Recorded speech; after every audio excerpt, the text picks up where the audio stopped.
Well, hello there, motherfuckers, and I can't believe that I'm reviewing Raw and SmackDown. I don't know how long that's gonna last, to be perfectly honest, of me doing this, but let's get to the show. Nothing special this week. I just realized that Money in the Bank is a SmackDown only pay per view, which might be a good thing because we don't have to sit there through two different Money in the Bank matches, two different women's matches. That would have gotten old really fucking fast. So you get a New Day entrance, New Orleans style with the beads and shit. This was a really great entrance, I have to say. New Day is played out to fuck, but you had the whole thing. They were out there with the trumpets. You had a whole band there, and that was great to see. It was a big entrance. Why they didn't do this for them like at WrestleMania or something when they came out instead of pushing a fucking, little Final Fantasy, um, you know, ice cart. What the hell is that thing about, the popsicle cart that they push and everything? How the fuck did that even get started? I don't even fucking know. But they just throw it here on the random SmackDown, but it was appreciated, something different for a change, because God only fucking knows this team has run its course, going on for 2-3 years already of the same old shtick. The same thing, coming out there with the fucking trumpet and the dildos on their fucking head. It's the same thing. This is why they took a break from the whole shtick with Enzo and Cass, and they tried something different on Raw, because it gets old really fucking fast. You can't just come out there and do the same fucking shtick and expect, everybody to love it. Yeah, you've got your niche audience that still loves it and buys the merchandise, and they'll actually walk around with a fucking pointy dildo on their forehead. But the rest of the fucking population that is actually fucking normal and ain't a bunch of fucking pedo weirdos, well, those people are not gonna really want to watch New Day. The New Day thing is very effeminate. Let's say it's very gay.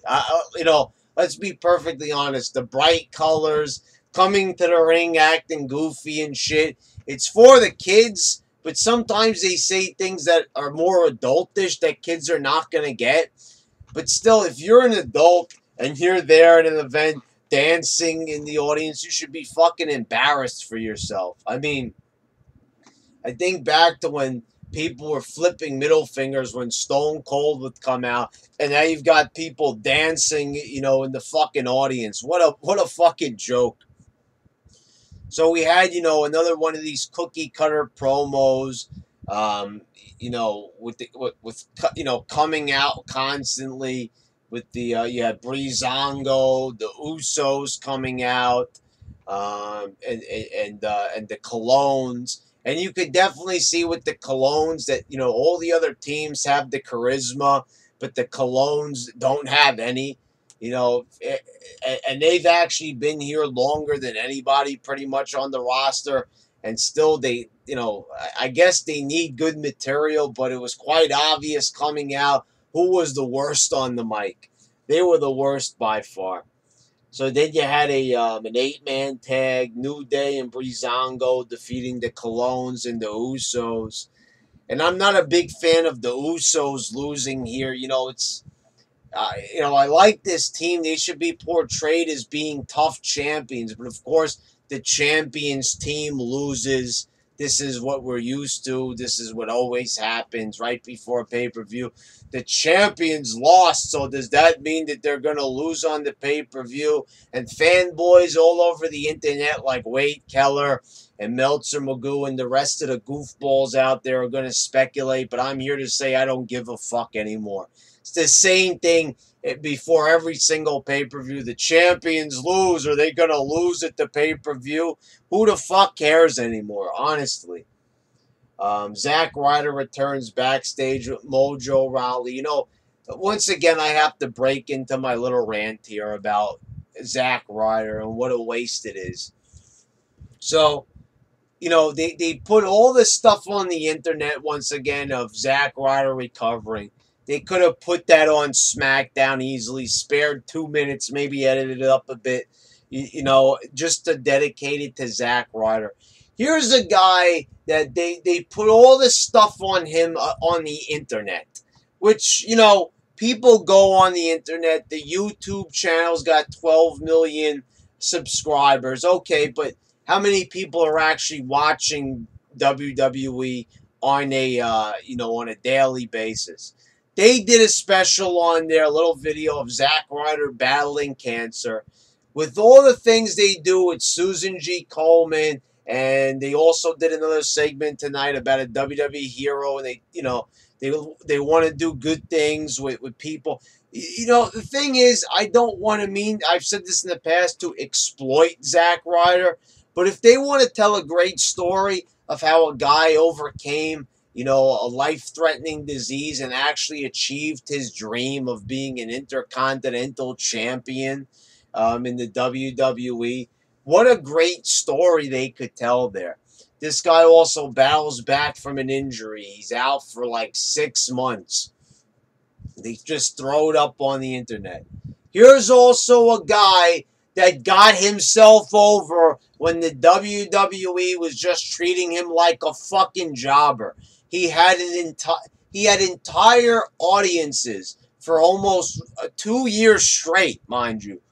2 years straight, chanting his name to bring him out. When they would have like a tag match and a mystery partner, the whole crowd would be chanting for Zack Ryder. That's the thing that shows you, because he got on the internet, he did his own thing, he showed that he had personality, they weren't giving him a good script to work with, so he tried hard for himself on the internet to try to get himself over.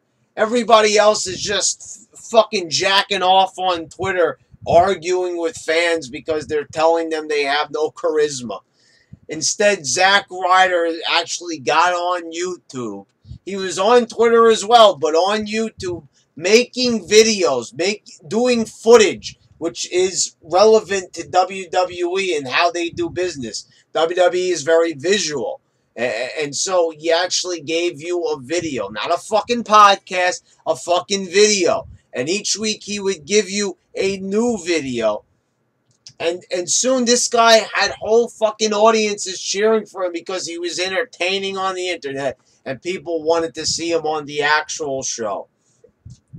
And, you know, they started pushing him. They gave him the U.S. title. And then it was almost like McMahon got jealous because that wasn't his creation. That was Zack Ryder's. So he had the man look like a goofball on TV. They had him almost fucking, you know, incapacitated in a wheelchair, having John Cena make out with the girl of his dreams. And it was almost like, and then they jobbed him back down the card. His big WrestleMania moment he waited years to have, he gets kicked in the fucking balls by that same girl. It was like they were demasculating the man in front of the world. And you could see this happening. And it was pissing me to fuck off. You know, I wasn't like a Zack Ryder fanboy, but I liked the guy. I really admired the guy for getting himself over. You look at Zack Ryder, he's in great shape. There's no reason why a guy like Sami Zayn is in the fucking main event with his flabby ass stomach and Zack Ryder is not getting anything. Instead, he has to tag team with a goofball like Mojo Rawley. They're going to put this team back together. Fuck Mojo. It's quite obvious nobody really has any interest in that guy. It's better to focus on the guy that actually has a personality, that has drive. This is a guy that you can see. I was watching his rehabilitation videos. You know, he was definitely very eager to come back, very passionate, more passionate than fuckboy Balor coming back from his injury. And, you know, you didn't see fuckboy in the gym. Meanwhile, Zack Ryder is fucking breaking his ass in the fucking gym, trying to make sure that he's jacked as fuck when he gets back. And fuckboy Balor is just sitting around talking about how much he'd like to come back. Who do you think is the more passionate of the fucking two? But I digress once again. Naomi defeated Tamina. Lana came out, hit a sky high, a D'Lo Brown on Naomi. And here's the thing. Why didn't she do this last week instead of tripping up Naomi during the match? It took her like a whole week to learn a fucking move. When they had her ready coming back, re-debuting, she should have hit that fucking power bomb on her right then and there. But, she did it now right before the pay-per-view, so I guess it's okay. But it would have been better if when she debuted, like right there during this segment when everybody's talking, her big debut should have been wham! Just hit that fucking power bomb on Naomi right there. Jinder Mahal is here at the middle of the show. At the top of the second hour, Jinder Mahal comes out. So let me get this straight, how they structure this fucking show. The main event is the people fighting to get a chance at the title. The guy who actually has the title, he's not anywhere near the end of the show. He's like in a mid-card position, top of the second hour. What? Anyway, cuts a promo. Decent promo. So, Orton's music hits. And, instead of actually doing something before the pay-per-view that's captivating, he just sneaks up behind Mahal and hits the fucking RKO. And that's it. The pay-per-view's on Sunday, guys. There's no shows left. So that's it. That's the big heat leading into the pay-per-view match at Money in the Bank. A sneak attack RKO in the middle of the ring. That's it. Is Mahal backstage furious, screaming into the mic how he's going to get his revenge? Does he attack Orton in the parking lot? Nope. That's it, guys. That's it. That's the end of it. Oh, that's it. That's all it is. See you later. That's it. That's how you build a big match. See you later. See you next time. Yeah.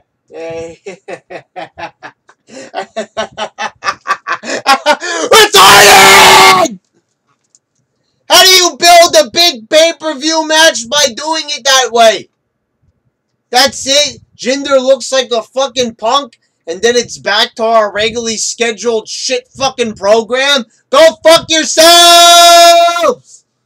What a bunch of fucking malarkey. What a bunch of fucking shit. What a bunch of fucking crap. What a bunch of fucking garbage. What a bunch of fucking hot garbage. You've got one of the hottest fucking heels you've had in fucking years that has these facial expressions, know how to cut a fucking promo. And this is how you treat the guy? You are fucking retarded up the fucking ass, motherfuckers. Charlotte defeated Natalya. Is it me? Or is Natalya just, completely meaningless? And you have Charlotte where ever since they drafted her, she just feels like another girl on the roster. I don't understand this. They made a trade. Alexa Bliss coming over from SmackDown, she improves. And Charlotte, she gets worse. It's got to be the way they're booking them. Charlotte's not given any promo time, so this is obviously the reason. But it's weird that, that correlation between the two of them. One gets to showcase herself more, one gets to showcase herself less. And Wade Keller, meantime, is complaining about, this didn't feel like a full-fledged match. Wade Keller, why don't you just fucking go in the corner and stay there for a while? Finish jacking off to fuckboy Balor. What are these opinions? Wade Keller, people subscribe to the Torch newsletter and Meltzer Magoo to hear these guys complaining about how they want a 5-star match. There was enough fucking wrestling in this match. There's not enough wrestling. And then also, Keller's also complaining about, oh, Lana is going to make a big mess out of the pay-per-view match. Do you really think people care about Lana's wrestling ability, you fucking idiot? I mean, this guy, you know, he's acting like a clueless, like 11-year-old boy. Nobody gives a fuck. The only thing that people are going to be watching for, and it doesn't matter what the nerds on the internet say, the only thing they're going to be watching for is if, you know, I don't know what Lana's going to be wearing, but if the tights hike up her ass or some shit, or they get to see some cleavage. That's what people want to see from Lana. They don't care about, oh, could Lana lock in the Indian Deathlock as good as Harley Race could? No one gives a fuck about her wrestling ability, you fucking idiot. No one has ever really cared. People on the internet like to pretend like they care about women's wrestling. Like, oh, give the women a chance. Empower women. Nobody gives a fuck. If you're saying that, that's coming from all these stupid-ass cucks here on the internet who are just, you know, hoping and praying that maybe a girl will see their comment and, you know, be like, oh, you love women so much. Let me fuck you. You know, that's what people are hoping is going to happen. You know, that they're going to impress somebody on the internet. You're not impressing anybody. You're a bunch of fucking losers. Nobody gives a fuck about wrestling ability. Give the women a chance. Who the fuck cares? Nobody cares about that. They want to look at Lana. She's hot. The Fashion Files.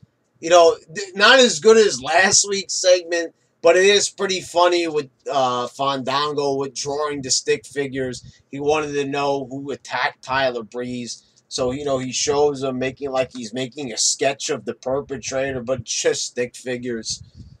Funny, it's the most charismatic thing you're going to see here on the show. And in the main event, it's Sami Zayn, AJ Styles, and Nakamura defeating Baron Corbin, Ziggler, and Owens. And here we go. You know, once again, Sami Zayn getting the victory over Baron Corbin. I'm not buying it. First of all, Zayn and Corbin are like this difference in height, right? Okay, so he beat him. Sami Zayn beat Corbin. The shorter guy beat him with a big boot. That's fucking asinine. All right. And second of all, at the end, you're having Nakamura take the briefcase, do the big dramatic climb, take the briefcase at the top of the ladder. Why are they not saving that big, you know, dramatic event for the pay-per-view? And obviously, he's not going to win it. It's so obvious that he's not going to win it because he just took the briefcase. They're not going to have him 2 nights in a row take the briefcase down. So, you know, good job spoiling your own match there, you fucking idiots. And why would they do that right there? I mean, don't they usually just point at a briefcase like Charlotte did earlier in the night? Now Nakamura is actually climbing up there and actually getting the briefcase. What the fuck was the point of that? To just show how the match works? Trust me, the only people watching this show are the people who already know how that shit works. You don't need to re-explain it to us. Climb the ladder, get the briefcase. The announcers were saying it 10 million times. So, I don't really understand the point. And the other thing they had a little, like, segment before the match, and Wade Keller is complaining about the portrayal of Sami Zayn. He doesn't like that they're portraying him as a flake, to quote him. And the thing is, it's like, that's the personality. First of all, when Sami Zayn was on the Indies in Ring of Honor, and he was, what the fuck was his name under the mask? El Generico. Wasn't the whole thing that he was flaky, that he was a kooky luchador, right? Okay, so what is the complaint here about making him a flake again? So it's okay when he was a flake and over in Ring of Honor, since you love the Indies in Japan so much, and that's the character that the guy wrestled on. He only became Sami Zayn, took off the mask when he came to NXT. So if you're really this big indie fanboy, you should at least appreciate that they're at least trying to do something with the bitch boy cab driver. Instead, no. Let's. We want Sami Zayn to be plain, generic, and boring, and a serious wrestler. Fuck out of here. You're not gonna have every single wrestler act like Chris Benoit, where they're the serious technical wrestler. Fuck out of here. Who the fuck wants to watch that shit? Like I'm saying, I'm sick and tired of all these supposed wrestling journalists speaking for everybody. This is what the fans want. Oh, is it? Is that why the ratings are fucking in the goddamn toilet? Is that why? Because, people want to see Sami Zayn be more serious? Are you fucking insane? Are you a retard? Are you a moron? I think you are. So, I watched this show and I'm like, okay, Jinder Mahal, the most over thing on the show that's causing controversy. Did he deserve it? Did he not deserve it? Whatever it is, it got eyes on Mahal. It got eyes on Jinder. And so now they just have a sneak attack and that's it in the middle of the show with no retaliation from the champion. You've got to be fucking kidding me. Oh, there you go, guys. There's your SmackDown review. Until next time, motherfuckers.